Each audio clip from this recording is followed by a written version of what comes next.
In Zay Flowers, the WR-starved Ravens found an ideal fit and paid him accordingly. OWINGS MILLS, MD. Baltimore Ravens first-year head coach Jesse Minter called the team together at the end of Tuesday's practice and delivered news that he wanted everyone to hear. He could have just as easily waited to congratulate wide receiver Zay Flowers later, or made the announcement in front of a smaller audience. Minter, though, believed his entire team and all of his coaches would benefit from hearing it at once, simply because of what the 4-year, $140 million contract extension for Flowers signified. Establish yourself as one of the team's hardest workers. Then I found Lulu Talks tea and everything shifted. Once I started drinking it, my mornings were ruined in the sense that they'd never be the same again. I began waking up feeling rested and energized, something I hadn't experienced in years. My new routine? Just 1 cup of Lulu Talks in the morning. On top of that, my menopause symptoms have eased significantly. I finally feel like myself again, strong, confident, and like a woman who's ready to take on the day. Curious what makes it different? Scan the QR code now or visit grabdeal.us/8. Be a good teammate and represent the right things. Then, reap the reward when the time comes. When your best players are just the right type of people, and they bring the right mentality and everything marries together, it's such a great thing when stuff like that happens for them, Minter said, reiterating the message that he told the team Tuesday. Nothing better as a coach than to see those guys get what they deserve. Flowers' new deal, which keeps him under contract with the team through 2031 and makes him the 4th highest paid receiver in the NFL, raised some eyebrows around the NFL. After all, Flowers is just 5'9" and doesn't project as a prototypical no. Now, he is being paid more than the likes of C.D. Lamb, A.J. in his 3 NFL seasons. He's never finished within the top 6 in the NFL in receiving yards or within the top 10 in receptions. He has reached the end zone 16 times in 50 NFL games. But here's what those who are caught up in those statistics might be missing.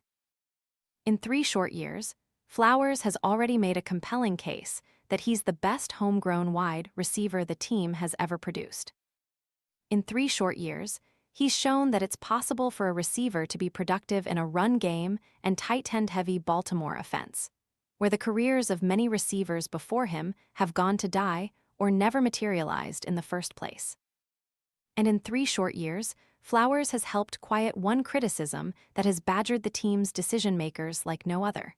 Why can't a Ravens team known for its drafting acumen find and develop Pro Bowl caliber receivers? The motto here in Baltimore was receivers are not really valued, and that changed yesterday, Flowers said. Flowers, 25, has made the Pro Bowl in 2 of his 3 NFL seasons, and if his form and how he's being used this summer in Declan Doyle's offense is any indication, he's primed to get to an even higher level. Advertisement, Zay can do a lot of different things, Doyle said Wednesday. I think that is the best part about him. You can kind of move him all over the place. He can play inside, he can play outside. He is a willing blocker, which he has proved and put on tape. He embodies a lot of the things that we are looking for in a lot of different ways. When we talk about building the receiver room, we are trying to build a basketball team.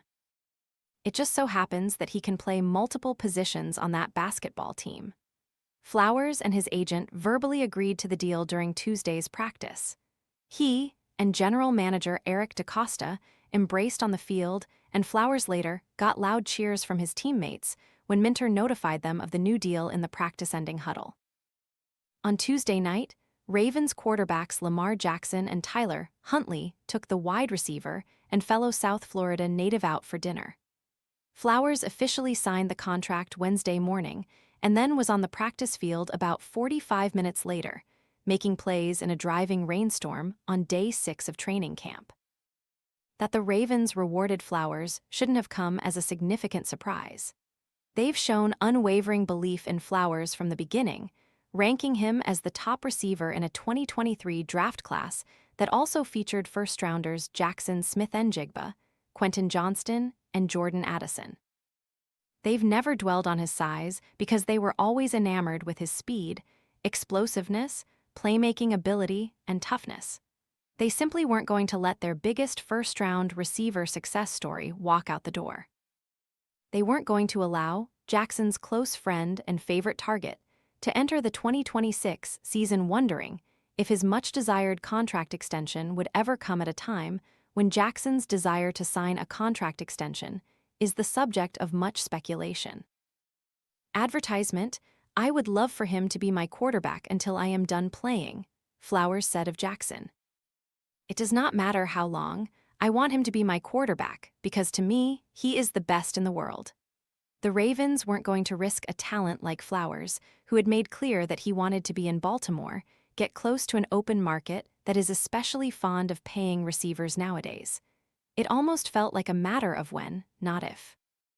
If I am being honest, I was never really worried about the deal getting done, Flowers said. That is why I was still practicing, because I knew DaCosta was going to take care of me, and he always keeps his word that he was going to take care of me. I never really focused on having to deal with the conversations, talk about the contract. So that is why I was still out there practicing and going, because it is a bigger role, man. We are trying to get to a Super Bowl. Playing receiver in Baltimore isn't easy.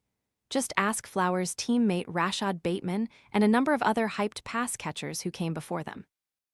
Yet Flowers has never struggled under the burden that comes from playing the position as a first-round pick either. He was productive from the jump, and his receiving yards have gone up every season. He already ranks 5th all-time in Ravens history in catches and receiving yards. During a news conference Wednesday, Flowers explained why he's never felt any additional pressure. He's dealt with far more challenging circumstances, far weightier matters. His mother, Jackie Walden, died when he was 5 years old because of a head injury sustained in a fall at a local park. Honoring his football-loving mother and fulfilling her dream for one of her kids to make it big in the sport was legitimate pressure and responsibility. Being one of 14 siblings created its own challenges, too. Flowers had and still has a huge support system, but he needed to fight for everything on a daily basis. Advertisement: I had a long journey here, Flowers said. I had a lot of stuff happen to me where it was a lot of pressure, and I didn't fold. So it never really took hold of me to have pressure on me because I have a lot of family at home. I had lost family, went to Boston College, had success there. I just played my game, and I believe in myself no matter what. When the Ravens drafted Flowers, they were smitten with his playmaking ability and explosiveness. Yet they also raved about his character. DaCosta has spoken several times about how Flowers had a plethora of opportunities to transfer out of a Boston College team that has been mired in mediocrity in recent years. But he stayed, showing loyalty in a program that believed in him. In many ways, particularly with the new contract, the Ravens have shown that same belief and loyalty to Flowers. It definitely validates how the front office feels about me, how those guys feel about me, how my teammates feel about me, Flowers said. They see the work that I put in, and they see everything I do. Everybody felt I definitely deserved it.